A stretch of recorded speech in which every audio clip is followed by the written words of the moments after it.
Hello, this is Fear Files, and today we're diving into one of the most mysterious and terrifying cases in criminal history.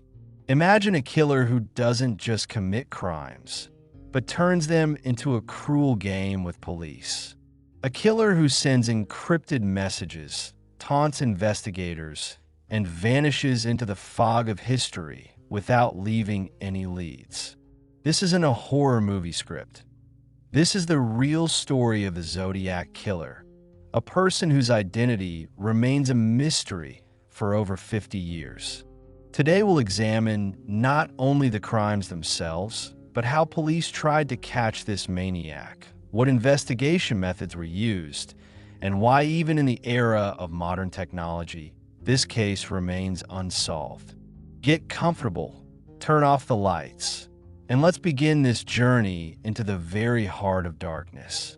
Our story begins on the cold night of December 20th, 1968, in California, near the city of Vallejo. A young couple, 16-year-old Betty Lou Jensen and 17-year-old David Faraday, decided to spend a romantic evening on the secluded Lake Herman Road. It was a quiet place that local teenagers often use for dates. But that night, they were met not with romance, but with death.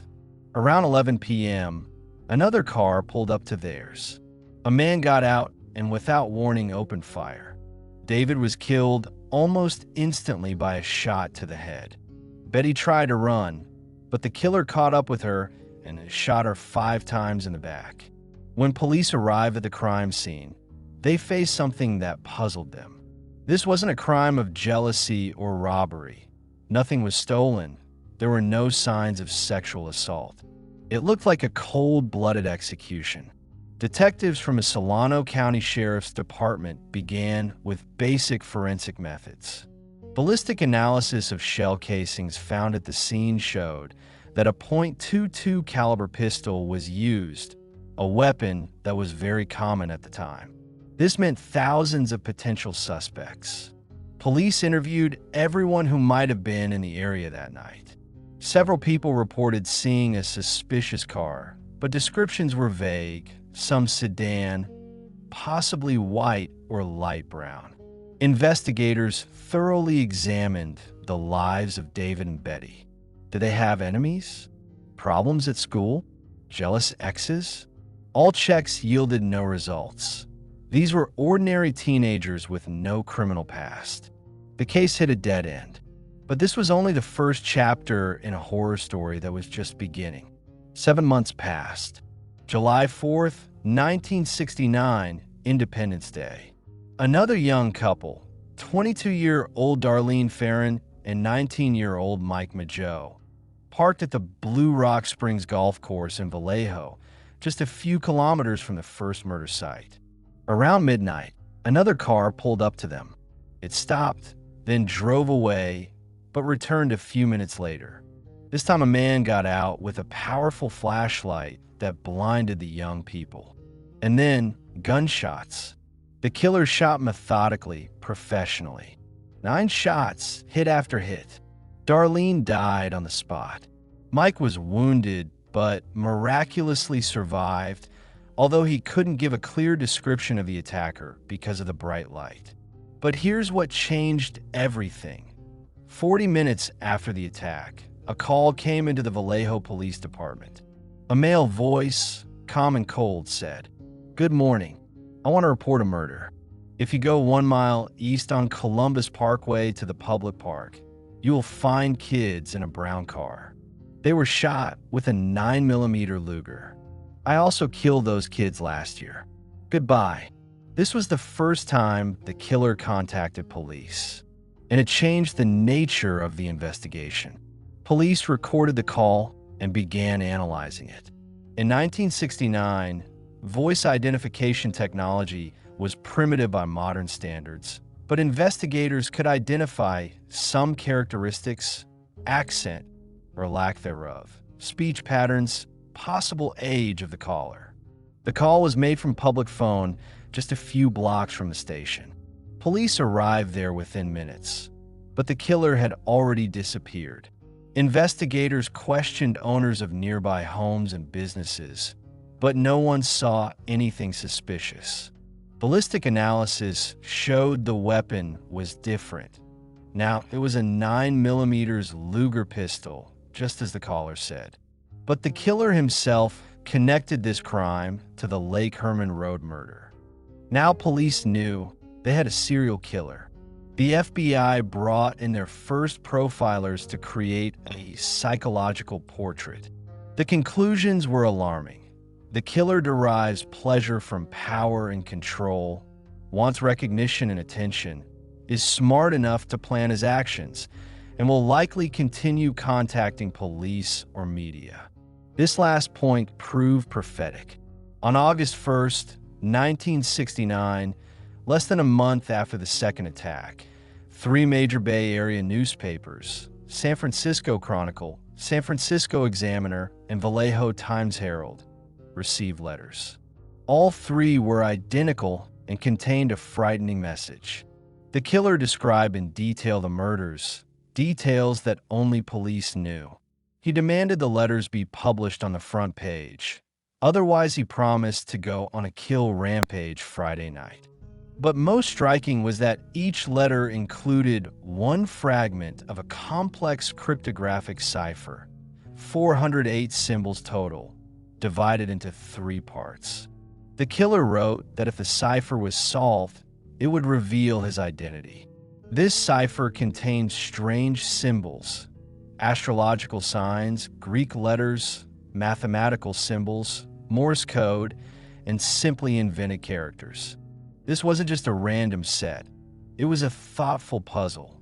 The FBI, U.S. Naval Intelligence, NSA, all joined the work on the cipher. Frequency analysis methods were used, attempts to identify patterns and repeating sequences. Newspapers published the cipher, hoping someone among readers could help. This was an unprecedented step. Police literally asked the public to help catch a serial killer. Surprisingly, a couple of amateur cryptographers managed to solve the cipher in a week. Donald and Betty Harden, teachers from Salinas, California, used substitution and frequency analysis methods. The decrypted message was chilling.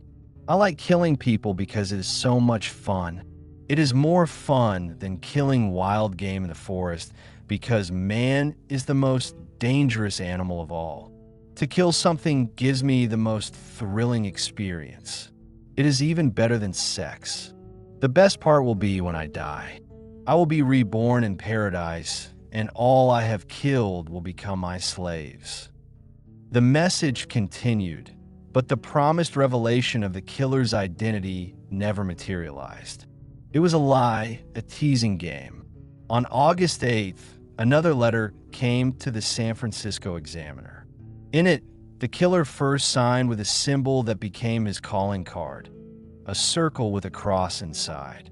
And he gave himself a name that would forever enter criminal history. Dear editor, this is the Zodiac. Now the killer had a name, and this name would haunt investigators for decades. With the appearance of letters, the investigation reached a new level. Handwriting experts studied every letter, every line, hoping to find clues about Zodiac's identity. The handwriting was unusual, firm, confident, with some specific features in writing certain letters.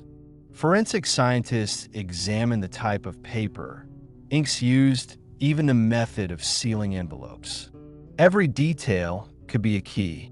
Experts studied writing style, vocabulary, grammatical errors. Were they real or deliberate?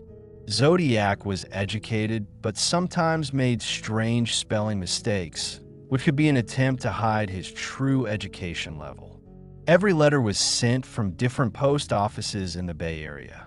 Investigators tried to calculate a pattern, but Zodiac was careful. He never used the same place twice. On September 27th, 1969, Zodiac struck again, but this time changed his signature, which made the investigation even more complicated. A young couple, college students Brian Hartnell and Cecilia Shepard, were spending the day at Lake Berryessa, about 40 kilometers north of Vallejo. Around 4:30 p.m., a man in a strange hood with the Zodiac symbol on his chest approached them. He was armed with a gun and knife. Speaking in a calm voice, he said he was an escaped prisoner from Montana who needed their car and money to get to Mexico. He asked Cecilia to tie up Brian, then tied her himself. And then everything changed. Instead of leaving, he began methodically stabbing. 10 times Cecilia, 6 times Brian. After that, he calmly approached Brian's car and wrote on the door, Vallejo/December 20th, 68/July 4th. 69/September 27-69-6:30/ by knife, along with the Zodiac symbol. Then he called police from a public phone in Napa and reported the crime. Brian survived. Cecilia died 2 days later from her wounds. For the first time, police had a living witness who saw the killer close enough. Brian gave a detailed description. White male, age 25 to 30, weighed about 200 pounds, height about 5 feet 10 inches, dark brown hair. Although the hood hid most of his face, it was something. Police found footprint evidence, Walker winged heel, size 10.5. This was important evidence. Investigators visited all shoe stores in the area, trying to track who bought such shoes. Police quickly got to the phone booth and found fingerprints on the receiver. But when they compared them with prints found on Zodiac's letters in Brian's car, they didn't match.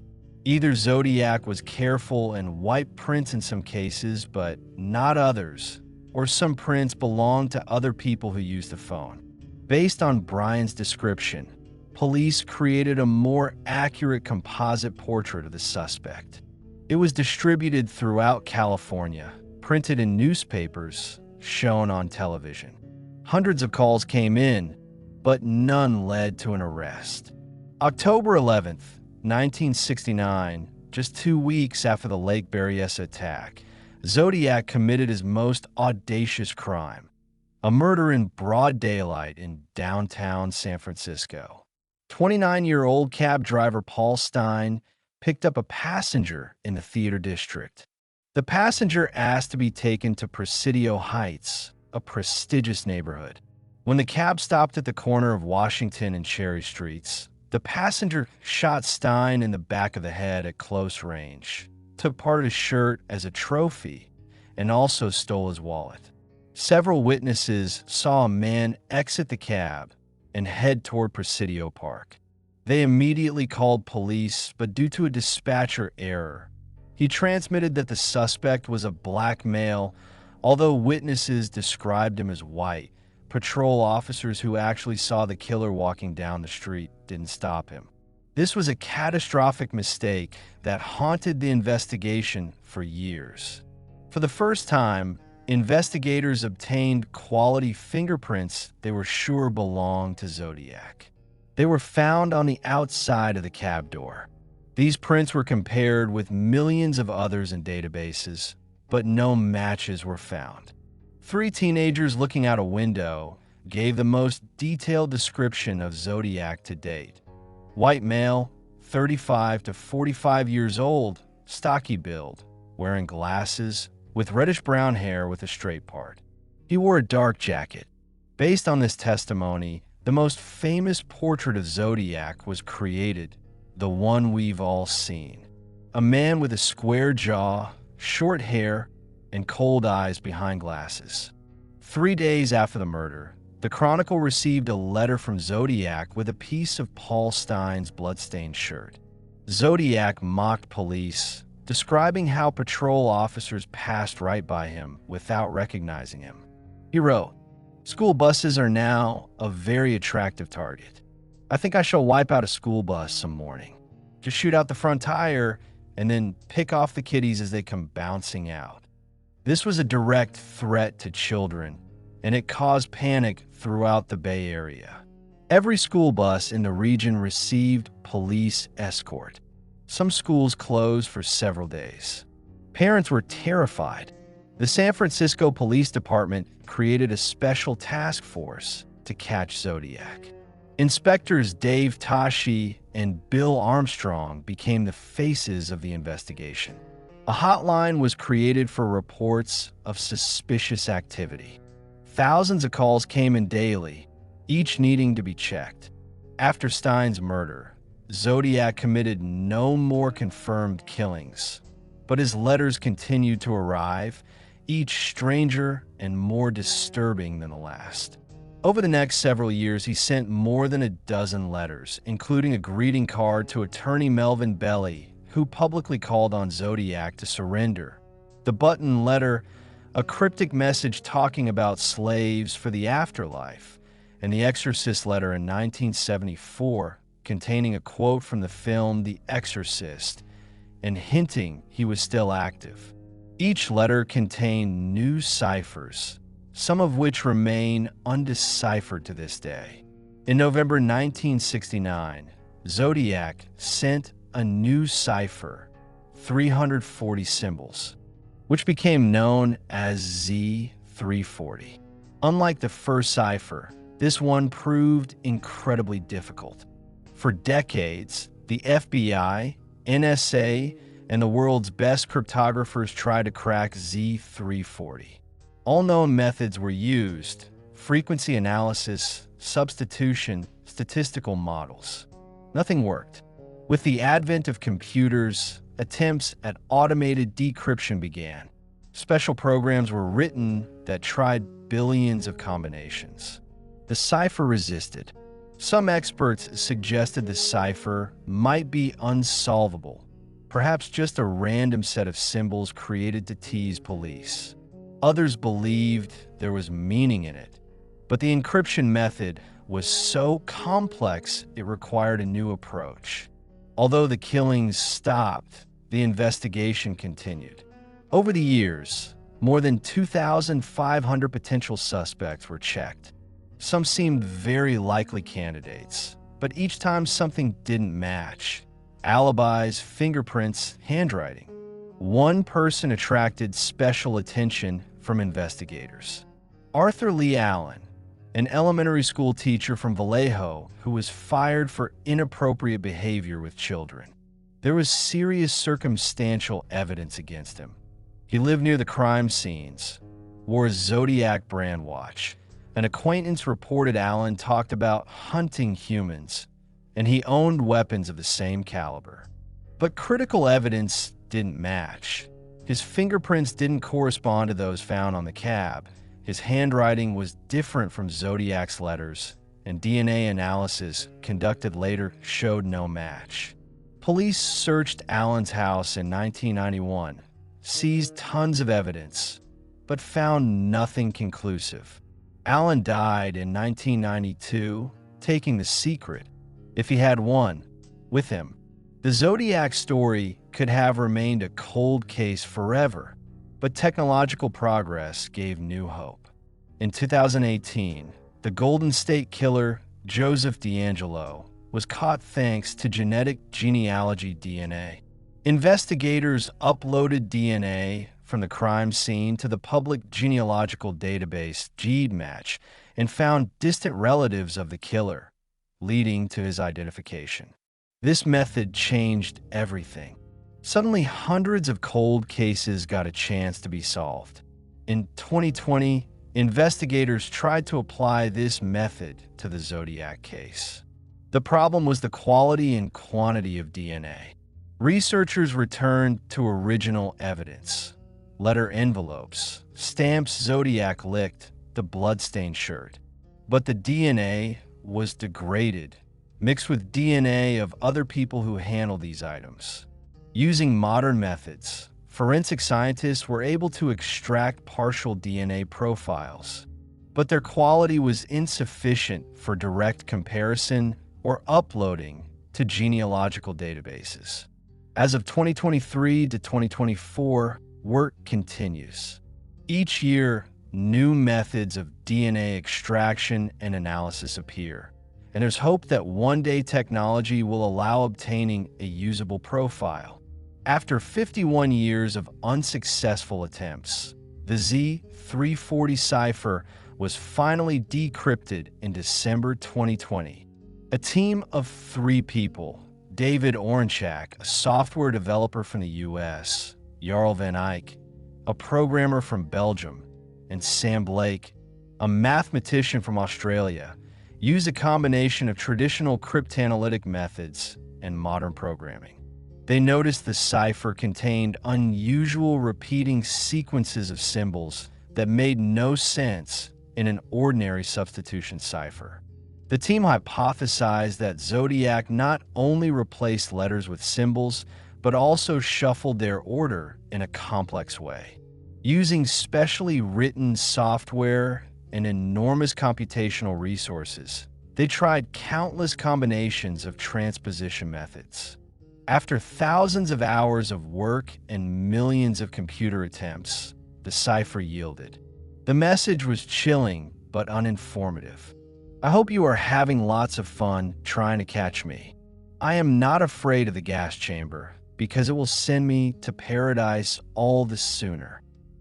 The message didn't reveal Zodiac's identity, but confirmed the letters were indeed from one person and that he was real. The decryption confirmed the letters weren't a hoax, gave investigators additional understanding of Zodiac's thinking, and the encryption method showed a high level of intelligence and planning, helping refine the profile. This is the question that has tormented forensic scientists, journalists, and ordinary people for over 50 years. How did a serial killer who committed at least 5 murders, sent dozens of letters, left physical evidence at crime scenes? How was he never caught? In the late 1960s and early 1970s, forensics was in its infancy compared to today. There was no CODIs, no automated fingerprint identification systems. All comparisons were done manually, making the process incredibly slow.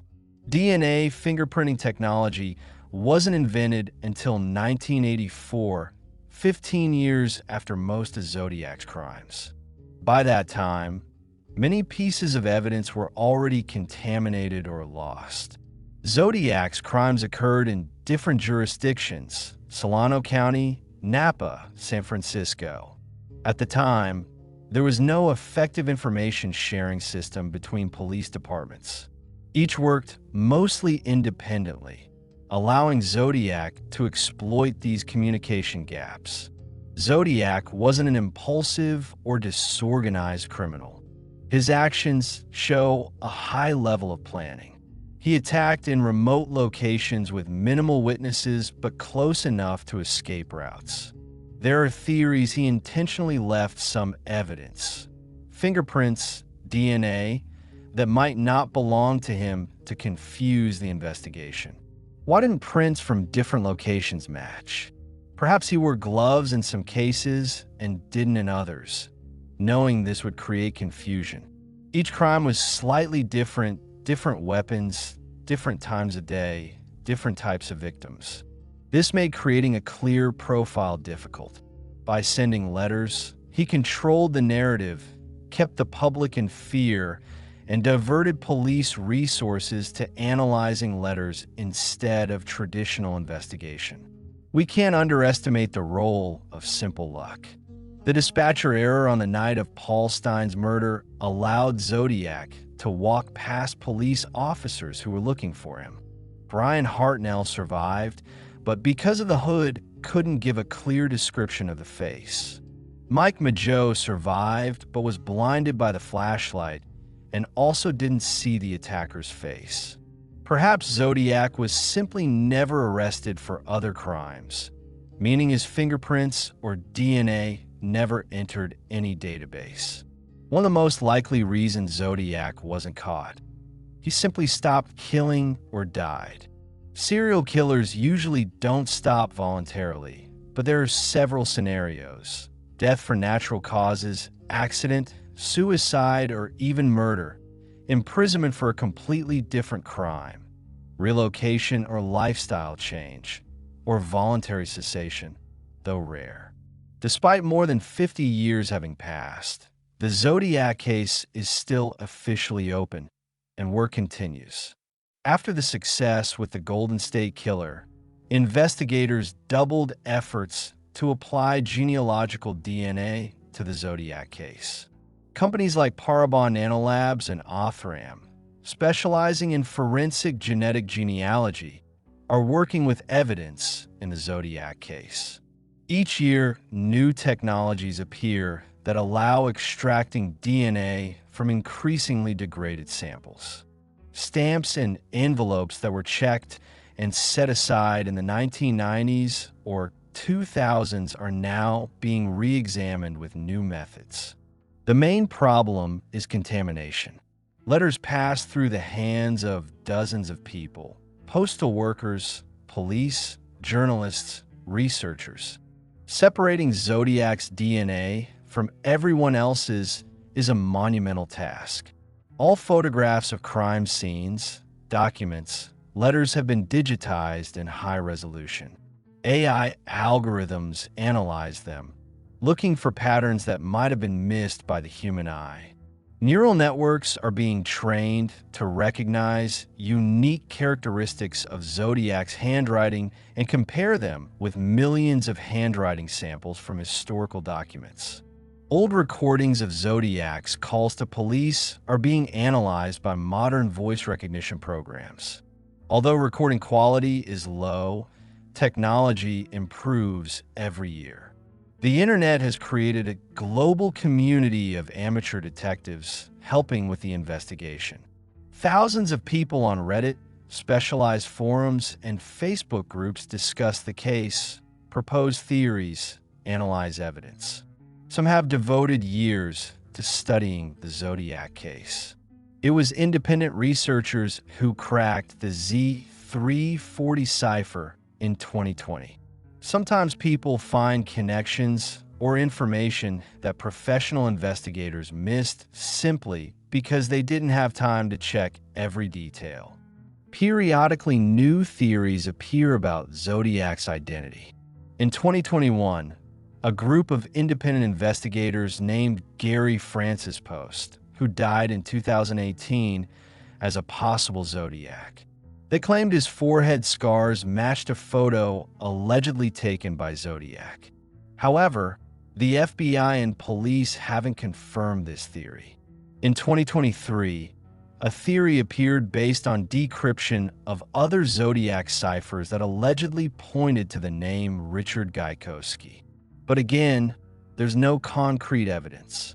The problem with these theories, there's still speculation without conclusive proof.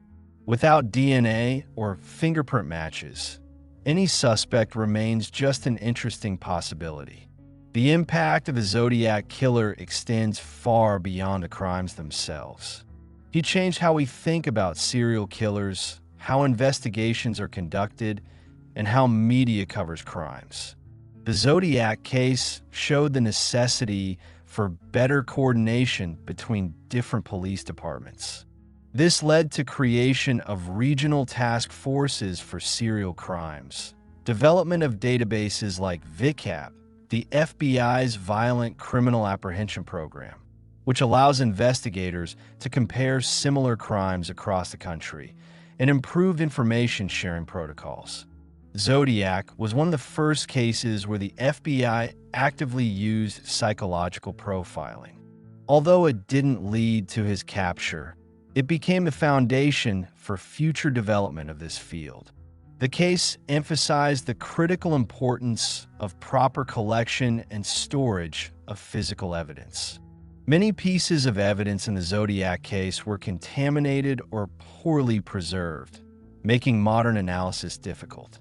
Zodiac became an icon in crime history, inspiring countless films like David Fincher's Zodiac from 2007, one of the best detective films of all time, depicting the investigation in detail. Documentary series on Netflix, HBO, Discovery all created documentaries about Zodiac. Dozens of books, From journalistic investigations to fiction, video games and podcasts, the case inspired games and hundreds of true crime podcasts. Zodiac was one of the first criminals who attracted wide public participation in investigation. Publication of ciphers in newspapers created a precedent for civilian assistance in investigations. The Zodiac case showed the power of media informing public perception of crimes. Newspapers made him famous by publishing his letters. This raised ethical questions. Should media publish messages from criminals? Doesn't this give them a platform and encourage others? Where's the balance between informing the public and safety? Officially, Zodiac is credited with 5 confirmed murders and 2 attempted murders. But Zodiac himself claimed in his letters that he killed 37 people. The real number is probably somewhere in between. On October 30th, 1966, 2 years before Zodiac's first confirmed murder, 18-year-old student Sherry Jo Bates was brutally murdered near the Riverside City College Library in Southern California. A month after the murder, newspapers and Riverside police received letters signed simply I, in which the author described the murder in detail and expressed pleasure from it. The writing style and handwriting had similarities to later Zodiac letters. In 1971, the Chronicle received a letter allegedly from Zodiac mentioning he was responsible for Bates' murder. However, Riverside is hundreds of kilometers from the Bay Area. Handwriting, according to some experts, doesn't match 100%. DNA from stamps on Riverside letters didn't match DNA, presumably belonging to Zodiac. Status: unconfirmed but possible victim. Donna Lass, a 25-year-old nurse, disappeared from her apartment in South Lake Tahoe on September 6, 1970. Her body was never found. In March 1971, the Chronicle received a postcard with an image of a forest and a message that seemed to hint at Lass's murder. It was decorated with a symbol similar to Zodiac's symbol. The handwriting on the postcard raised doubts among experts. Zodiac usually didn't hide bodies. He wanted his victims to be found. No other concrete connections to Zodiac's methods. Status: doubtful connection.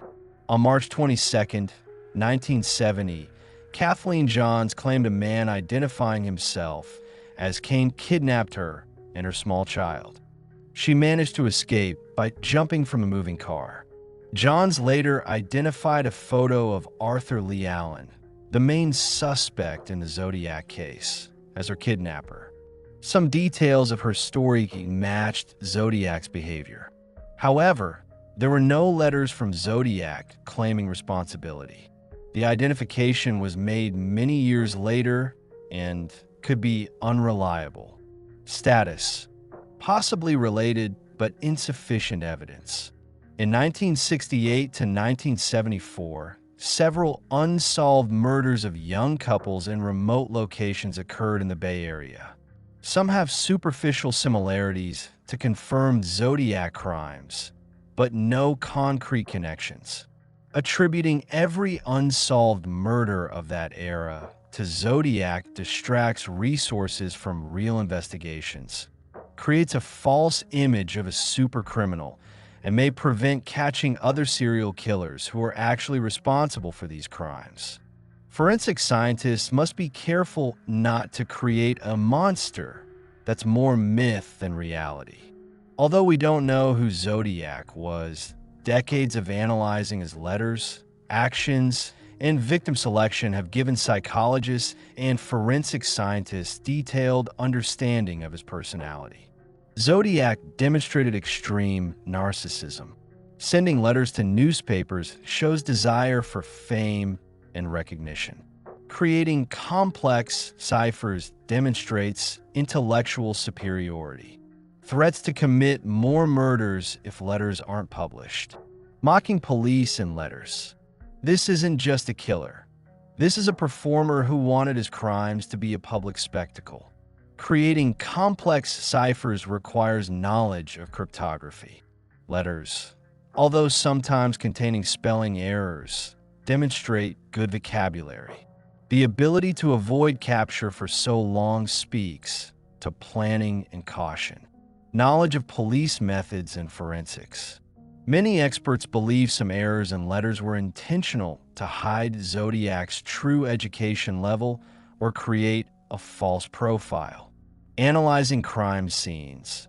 Zodiac chose isolated places where he could control the situation. The Lake Berryessa attack with a knife, methodical, intimate, shows desire for physical control. Tying victims before attacking. Shots to vital organs.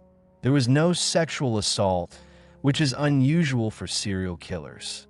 For Zodiac, power over life and death was an end in itself, not a means to other desires. Zodiac's letters give clues about his inner world.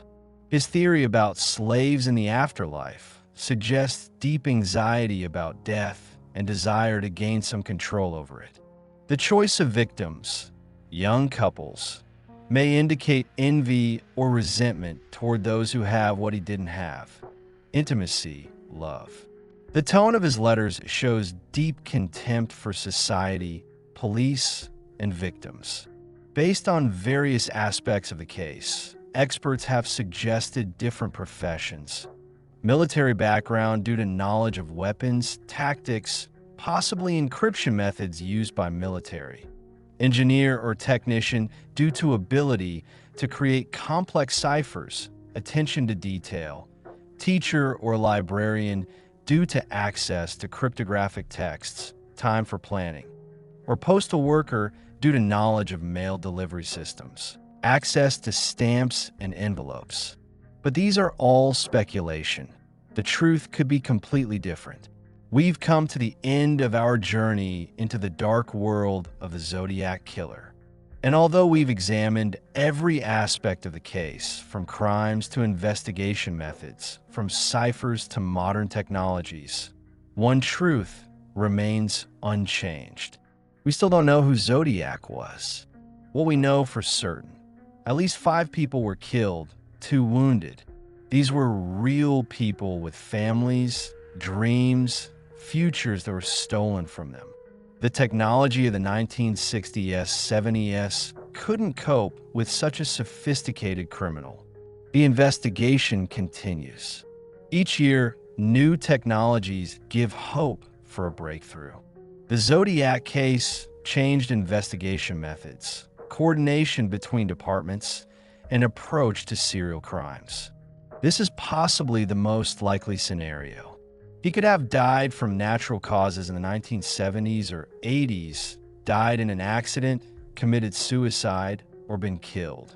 His identity may remain unknown forever unless genealogical DNA provides a breakthrough. Perhaps he's now in prison for a completely different crime, or spent years there and was released. His DNA or fingerprints may be in the system, but were never properly matched. Statistically unlikely, but possible. If he was 25 to 30 years old during the crimes, today he'd be 80 to 85 years old. An old man keeping the darkest secret. Perhaps the real Zodiac was already among the suspects police checked. Arthur Lee Allen, Richard Gaikowski, or someone else. Perhaps we just can't prove it due to evidence limitations. Will the case ever be solved? The honest answer, we don't know. But there are reasons for hope. Genealogical DNA has already solved dozens of cold cases. Technology improvement each year provides new opportunities. Public interest keeps the case in the spotlight. Dedicated investigators continue working on the case. But even if Zodiac's identity is never revealed, his case left an indelible mark on criminal history. Behind all the ciphers, letters, and theories, it's easy to forget the real people who suffered. David Faraday, 17 years old, dreamed of becoming a scientist. Betty Lou Jensen, 16 years old, loved art. Darlene Farron, 22 years old, mother of a young daughter.